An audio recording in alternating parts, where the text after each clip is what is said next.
Hey, good morning to you. Hope you're having a good day wherever you're at, whatever time of the day it is when you happen to be watching this. It's morning for me, and I am right now in Lebanon, Pennsylvania. At the Consignee, I was able to get back into the dock and slept at the dock door last night. They weren't going to be able to unload the truck last night, but was able to stay here anyway, and they should unload it this morning. Then we have another pickup about an hour and a half further into Pennsylvania, northwest of here, I guess. And then we're heading back down to Southern Virginia, back to the house, the yard. And we'll sit on that load till tomorrow morning, and then we'll take it to Greensboro and deliver that. Or at least that's the plan. And trucking, everything is subject to change, but that's the plan as of right now. Just having my coffee. It's nice to have a APU, or if you don't have an APU, have an inverter so that you can use a regular coffee maker, make your own coffee, not have to worry about walking down the road trying to find a store, buy coffee, or go in a truck stop, whatever. You just make it in the truck. So far, it looks like a nice day. Yesterday it was raining significantly on the way up here. One construction zone came to stop and go traffic, added about an hour to the trip, and then 2 or 3 people decided to run into each other on 81 just after 64. Well, a little bit further than that, actually. I think it was just south of Woodstock, Virginia. Had 2 or 3 vehicles, and also had a truck stopped in the right lane of 81 North with the triangles out. Not sure if that was part of that accident or if he's just broke down or what, but that caused a massive traffic malfunction, which is another thing to take into consideration when you're doing your trip plans, where you always want to allow extra time. Things happen, weather, construction, breakdowns, accidents, all kinds of stuff gets in your way, causes problems.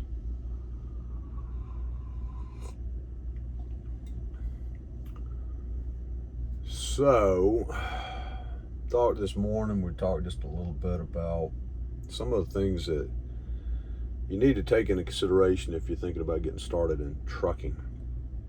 And if you're already a driver and been in trucking for a while, and you already know most or all of these things, if you're brand new, just thinking about trucking, all this stuff is going to be new to you.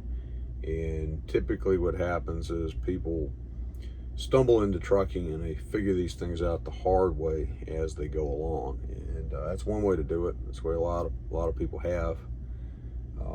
It didn't work out well for them. A lot of times people quit and get back out of trucking because of trying to figure things out on a trial and error basis.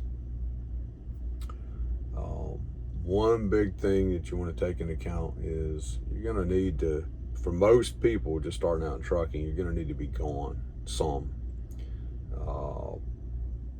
Typical work day for a truck driver is 14 hours or more. Because you can't work more than 14 hours. That's not true. What the hours of service regulate is your ability to drive once you hit certain limits. So you can't drive after you've hit the 14-hour limit for total on-duty time, or after you've reached 11 hours of drive time within the 14. And we can talk much more about hours of service, and we will in other videos, but this is not the purpose of this one. Point is, most days are long.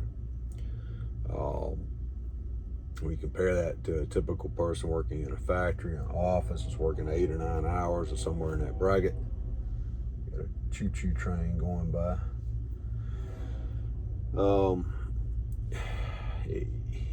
For a truck driver, whether you're a company driver, an owner operator, your work day is almost twice as long as a typical person's work day. And that's true whether you're doing local work or you're doing short haul runs and you're able to go back home after that, or if you're doing overnight trips or over the road. as I mention all the time, what I like to do is, most of what I do is short haul. Some people call it regional, I call it short haul. It's stuff that we can turn and get back to our yard the same day. Mostly that's what I do these days. When I first started out driving, I started out as an over-the-road driver. It's load to load to load, point to point to point, all over the United States and much of Canada. And typically doing OTR work, as I did back then, you don't go home very much at all. You eventually would get routed home after usually 2 weeks, 3 weeks on the road. And when you're on the road, the truck is your home. This is where you live at. So that's the first big shock to a lot of people, is that you're going to be in the truck and gone quite a bit. Now, a lot of folks these days are not running OTR. Even when they're first starting out, they're starting out regionally.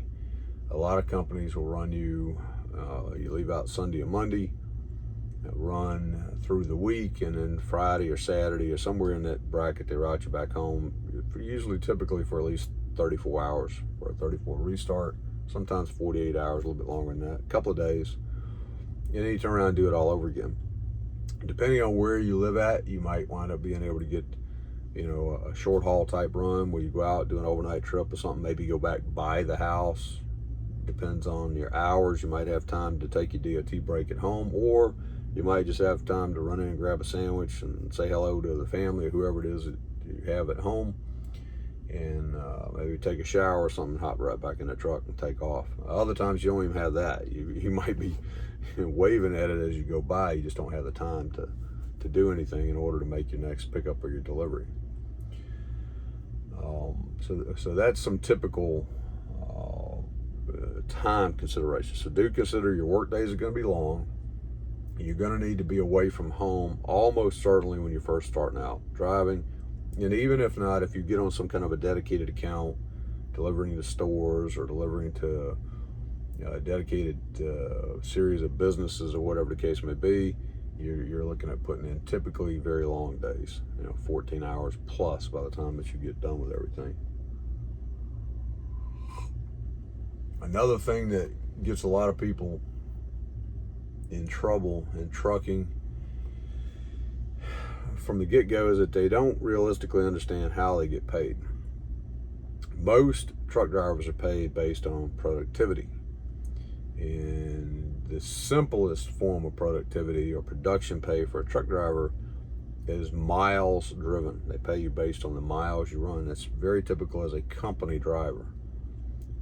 As an owner-operator, you get paid a different way, and we'll talk about that in just a minute. But as a company driver, typically, for the most part, most company drivers are paid the bulk of their pay based on the miles that they run. Even that can be confusing because it's not usually odometer miles or an exact measurement of point to point from where you pick it up to where you deliver it that you're getting paid. You're getting paid based on what some index says the mileage pay is, or the miles are that they're using as a basis for calculating your pay. It might be Household Movers Guide, it might be PC Miler, it might be some other index. And the reason that these things are different typically is that, let's say for example, let's say a certain thing is measuring zip code to zip code, center of a zip code to center of a zip code. Well, in a certain city, like a large city, like they take Virginia Beach, or take Charlotte, North Carolina, or take Atlanta, take any large area that you want, even some country counties, Frederick County, Virginia, several other counties, Suffolk, for example. Suffolk's not a big city, but it's a huge landmass. It depends on what the index is using. But if it's using the center of something, zip code, whatever, and you're going to the far edges of that, the difference can be 15, 20 miles or more. And it can be that difference on both ends. So, the actual miles that you run, might be 40, 50 miles difference, depending on the length of the load And again, the index they're using exactly where things line up at, but it could be a significant difference. You're talking about almost an hour of additional driving, depending on circumstances, and you may not be getting paid for that. Now, it does work the other direction too. It's where the calculated miles for your pay are actually more than the miles that you actually drive. Well, drivers typically don't talk about that. Nobody's upset when they get paid more, but they certainly get upset when they realize that they're running more miles than they're actually receiving pay for. They say typically that can range in difference 10 or 15%. So do keep that in mind. So if you're going to get paid mileage, figure out and make sure you ask the company you're going to work with what they're using to calculate your miles, and look that up, do some research on it so you understand it, so you're able to track it and make sure you're getting paid the right thing, and also so you understand it and you're not getting all upset when you think somebody's shorting your pay when it's, that's what you've agreed to, and that's the indexes that you're using. So just be sure you understand the difference between actual miles driven and pay miles. Typically, new drivers start lower on a pay scale. Sometimes they might start you when you're first starting out as a trainee, giving you some kind of a small, almost a salary for your first week or two, just to make sure you have money to eat, that sort of thing. Then somewhere along the line, they're going to switch that over to mileage pay, productivity pay. Might do that from the get-go. It just depends on the company. When you're starting out, your pay is going to be very low usually and typically. So if you're counting on having that pay to make mortgage payments, car payments, credit card bills, all kinds of things at home, you're going to have a hard time doing that in a lot of cases for your first few weeks. So it's best to, if you're going to go into trucking, to have some money saved up and in the bank to cover you for your first 30 to 60 days. If you can, have enough money to cover everything for 90 days. Now, I know most people don't do that. Most people don't have two nickels to rub together when they're starting out. And some of them get on a bus with not enough money to get back home, and no money for food, supplies, or any of that stuff, which is kind of sad. But now you know better than that, and don't do that. Make sure you have at least some money when you head off to truck driving school and when you head off to your first company until your pay gets established. Once you start running loads on your own, as you get more efficient at what you're doing, you're able to do your trip plans better. Your dispatcher, your company trusts you more that you're going to be able to get the loads there on time, and they schedule you a little bit tighter. And you get better at picking up and delivering your loads, then your pay will increase and you will make more money. Usually after a few months also, they'll give you some type of a mileage pay increase as well. So, by the time that you get to 2 or 3 months, it's starting to level out a little bit. By the time you get to 6 months, maybe you get a step increase in pay. By the time you get to your end of your first year, you're making decent money, comparatively speaking. It's a good company, you'll be making decent money within 30 days or so, but it's almost never, it's very seldom that you're going to start out, week 1 or 2 that you're making significant amounts of money. It's almost nothing.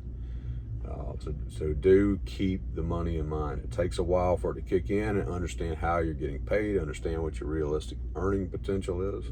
As far as what truck drivers actually make, starting out, it's all over the board depending on the company you go to. So all companies are not the same. Do your homework, research it, make sure you understand accurately how they pay, what they pay, and what your expectations should be. And keep in mind, if you're getting your information from a recruiter or a company representative, they're almost always going to quote best case scenario. So whatever figures they're giving you, you need to round that down and count on it being somewhat less than that, especially when you're first starting out. Now, maybe they're accurate, maybe you get that, but if you're counting on that and it's a best case scenario and you don't get it, you're going to have problems right out of the gate. So those are two big issues that cause people a lot of problems: is time away from home and not understanding that getting into this, and then the money, especially starting out, relatively low starting pay. Once you get some time in, and it depends again on the company you go with, it depends on you, how fast you learn, how fast you pick things up, how good you are at communicating with your dispatchers, all those things. But it is relatively easy to get up in the ballpark of making 1,000 plus per week gross, and we'll talk about that too, gross, relatively quickly. Now again, not right out of truck driving school. Typically it's going to usually take a little bit of time for your pay to level out, and as I said, how much time that is depends on the company you choose and all those other factors. How quickly you learn, how good you are at communicating, the company you choose, the runs you're doing, all those things. But you could reasonably expect within at least a few weeks to a few months to get up in the ballpark of making an average of $1,000 a week or more gross pay. And I caution you again, it may take you a while to get to that, even with a good company, depending on you, depending on circumstances. That might, you might not, don't expect that your first paycheck or second paycheck, but in some cases it might take, like I said, several weeks to several months. But so many variables, I can't give you a specific unless we're talking about a specific company, and then the other variable is always going to be you.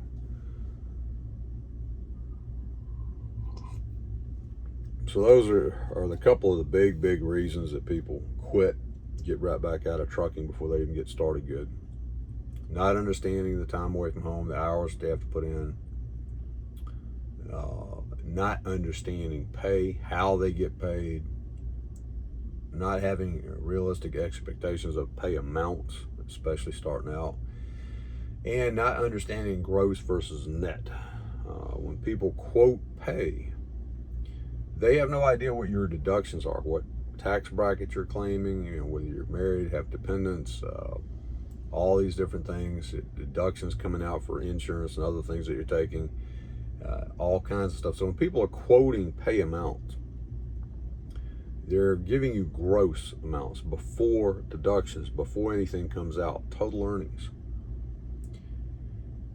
And as you sign up for things that might be available to you, medical insurance, vision, dental, all your other taxes and deductions and things that come out, your actual net spendable pay in your bank account for direct deposit or paycheck or however you're getting your pay is considerably less. Now, most people understand this, but there are some that don't. There are a lot of folks that I've met over the years that do not understand the difference between gross and net. And when they talk to a recruiter says you're going to make $1,000 a week, even if that's an accurate figure, they're expecting, some people are expecting to receive in their hand $1,000 that they can spend. Yeah, it ain't going to be that much. Like I said, there's things that have to come out of that, taxes and then other things that you choose to have taken out for things that you're buying, insurance and that sort of thing. So keep that in mind too.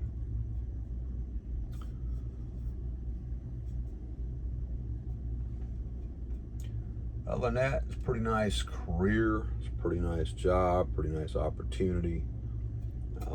You're largely your own boss. You don't typically have people, it's not like working in a cubicle or even an office situation. I mean, you have schedules you have to keep. You have times that you have to be certain places, pick stuff up, deliver at certain times. Different things you have to comply with and deal with, but other than that, you're on your own for the most part. Now, some people do well with that, some people don't.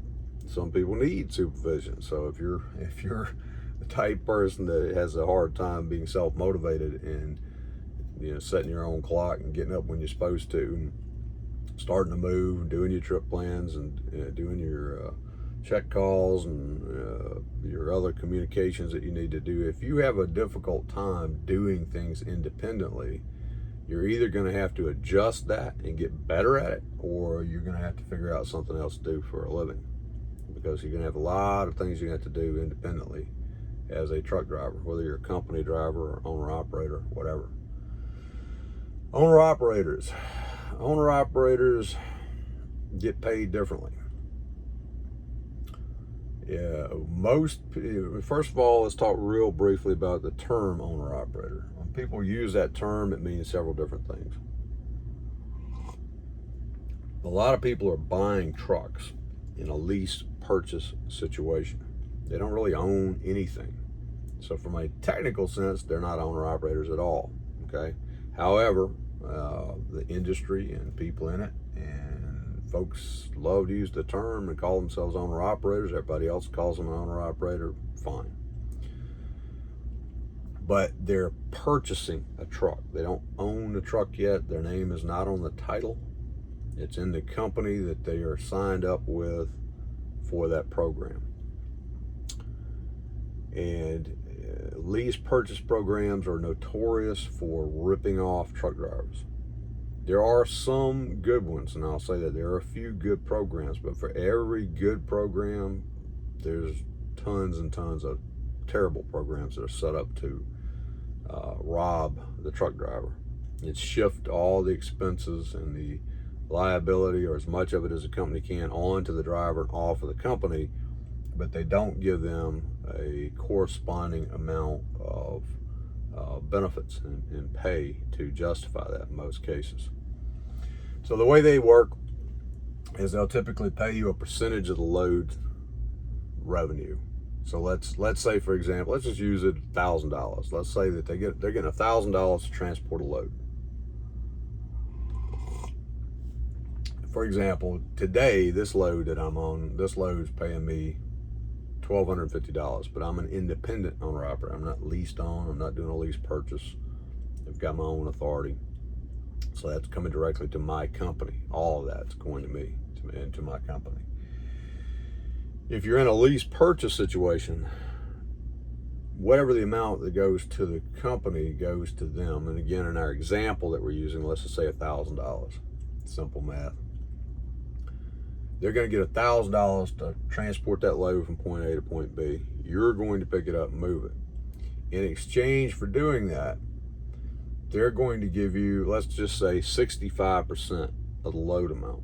So they're going to give you $650 out of that $1,000. You have to pay them a payment for being in their lease purchase program. And those payments are usually very high. Typically, they can be over $1,000 per week, not per month, per week. So they're going to charge you over $1,000 a week to use their truck that you're purchasing in your lease purchase program. You are also responsible for fuel, usually for the maintenance, tires, anything else that the truck needs. You're not having taxes deducted from your pay because you're an independent contractor. So you're going to have to pay all your own taxes one way or the other.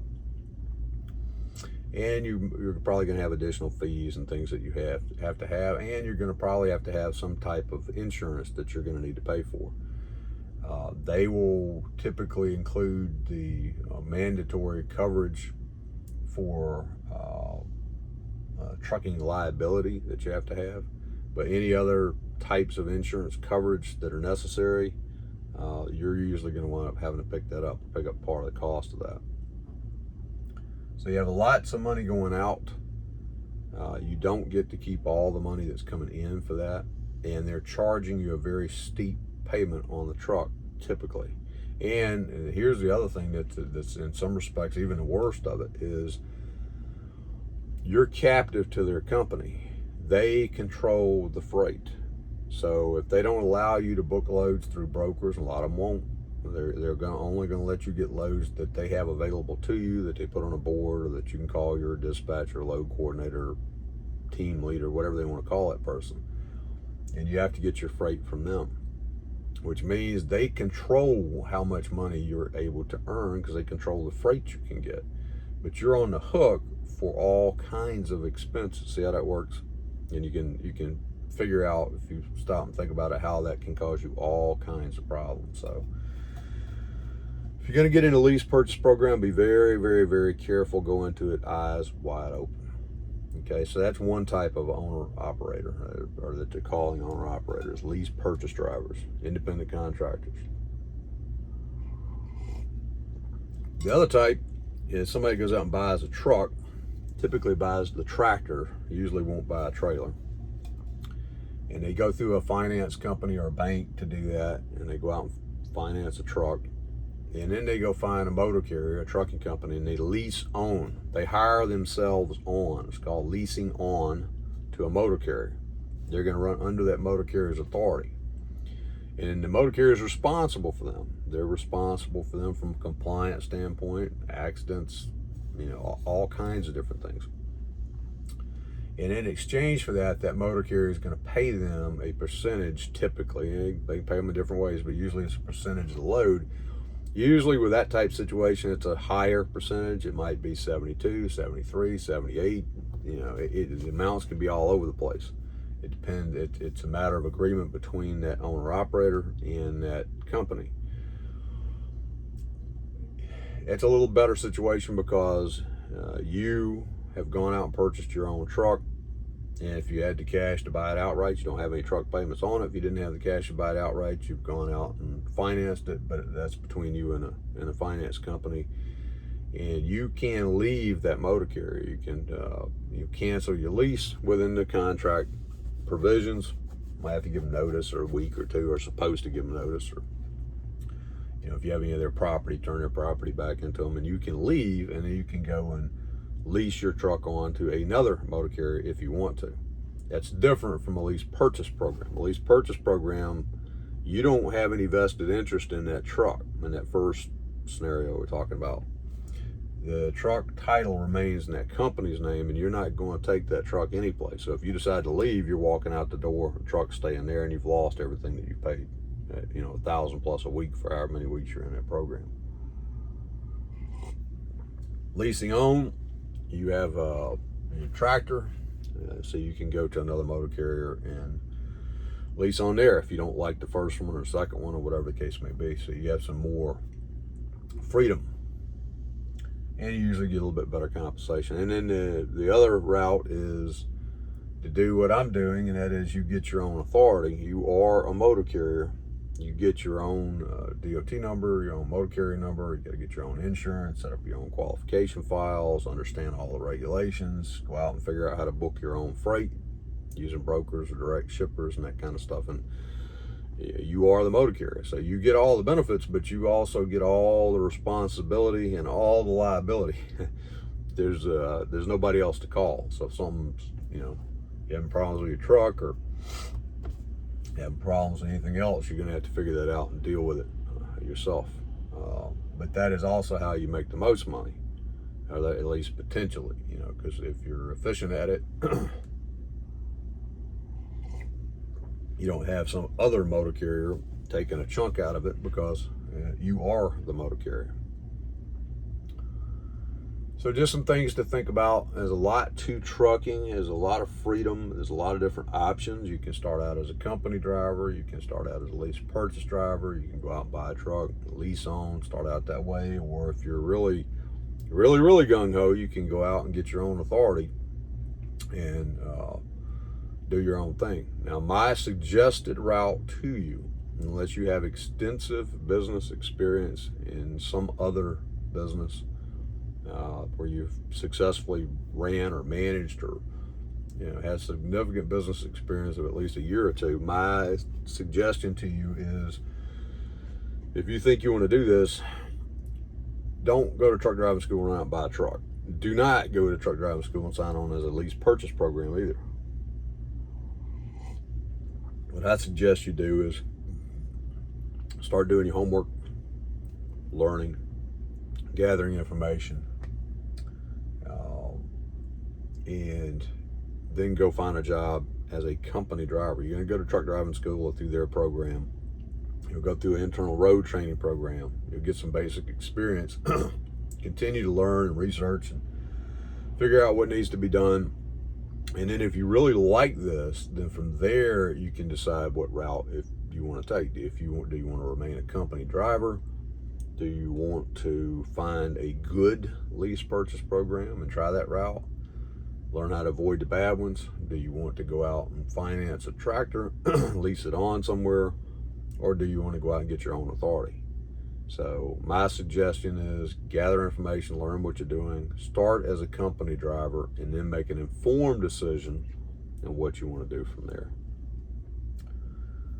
So that's about it for the moment. Appreciate our time together this morning, and I'll be giving you some more information and other things to think about, but that'll do it for now. I'm gonna finish my coffee, hopefully get this thing unloaded, and then go pick up the next load, and I'll talk to you again soon in the next video. Take care, be safe.